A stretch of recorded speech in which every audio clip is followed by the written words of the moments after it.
What I have seen is some CROs are a little bit reluctant for fixed price because they hedge their bets. They're no dummies, right? I mean, if they have to spend 3 additional months worth of resources in terms of doing monitoring and all that kind of stuff, and only get paid for 6 months of it, they're going to be operating at a loss, or they're going to be operating certainly at a smaller margin. So what I have seen is they only will agree to a fixed price model for certain types of clinical trials where it's very predictable. They apply some risk methodology to it, and they're only willing to do it when it makes sense for them.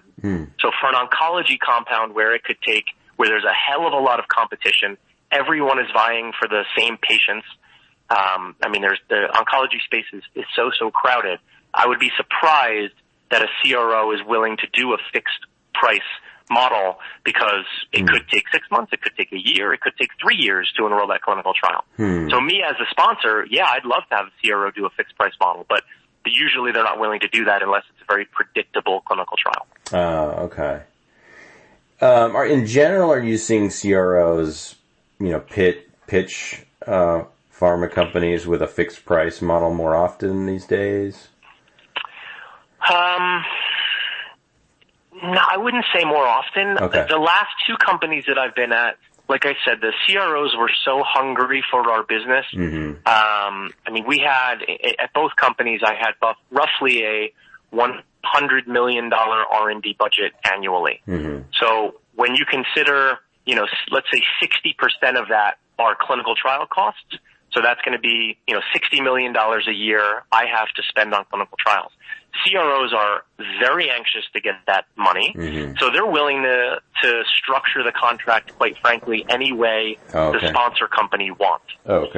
So I wouldn't say they're pushing it over anything else. I would say they are very flexible, and they will say, we'll work with you. Let's talk about it. Let's sit at the table and talk about how you sponsor envision this relationship going. Do you want full service? Do you want to just give us the design and say, here you go, quintiles, come back to me with the data when the trial is finished?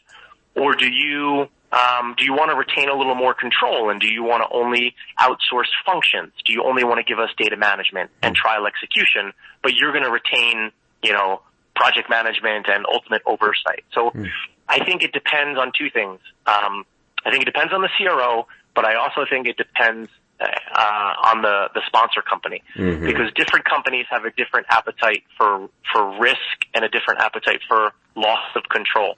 If I'm a small biotech company with 20 employees, I don't have the ability to oversee that trial. I'm much more comfortable going to a big company like a Quintiles or an IQVIA and say, here's my trial, go execute it, and come back to me when it's done. But if I'm a bigger company, I want to retain some level of control. I'm much more likely to do the functional outsourcing, and that's what I do most recently in my last 2 companies. We're going to hire you, CRO, to do data management and to do statistical programming. But other stuff like trial design, safety, or what's commonly referred to as pharmacovigilance, quality visits, like somebody going and auditing the clinical sites, we're going to retain responsibility for that as a sponsor. So it really depends on the size and the appetite of the company. Okay. Really interesting. What do you think, and just in general, this really wasn't part of the question list, but in general, we're curious about how pharmaceutical companies in general are looking at outsourcing, and whether CROs are likely in general to be getting more work going forward, or whether pharma companies are going to be bringing more work back in-house. I know it must vary, but in general, do you have any perspective on that? Yeah, I think it can't. As much as I see one company, and that company is Merck, starting to go back to the old way of doing things. So when I first joined Merck back in 2002, they had. So are you familiar, David, with the role of a CRA, Clinical Research Associate? No. Okay, Not really. So those are individuals. So I'll try to keep it as brief as I can. So